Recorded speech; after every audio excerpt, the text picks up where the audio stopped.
Hello viewers, I'm Jackson, host of the Hello America YouTube channel, and also former radio host. I request you watch this video till the end, and feel free to subscribe and share this video with your family and friends. Now, here's the news. Trump teases end to Russian war.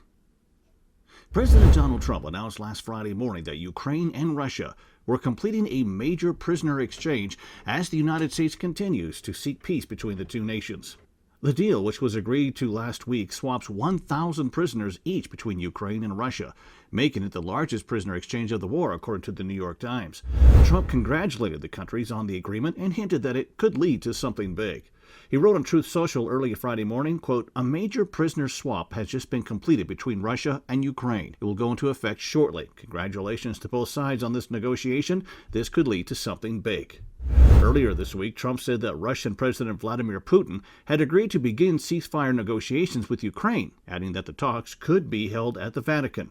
Trump made the announcement after a 2-hour phone call with the Russian president, saying last Monday Russia and Ukraine will immediately start negotiations towards a ceasefire and, more importantly, an end to the war.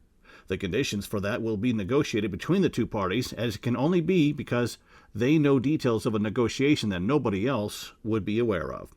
While Trump administration officials have met with both Putin and Ukrainian President Vladimir Zelensky, the two leaders have yet to negotiate with each other. Last week, Zelensky met with Russian officials in Turkey as Putin skipped the meeting. Trump said last Friday that he understood why Putin did skip the meeting, adding that he planned to meet with the Russian president as soon as possible.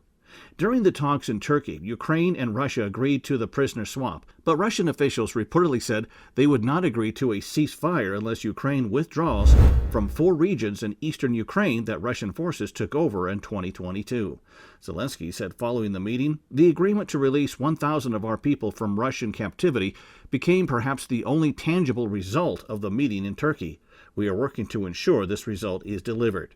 Ending the war in Ukraine has been a top foreign policy goal for President Trump, who promised on the campaign trail that the conflict would end by his first day back in the White House.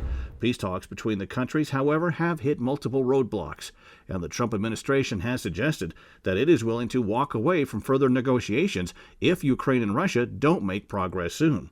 Trump, however, remains optimistic that he can work out a deal between Putin and Zelensky to end the bloodshed, saying last week that in 2 or 3 weeks, we could have it be a much, much safer place.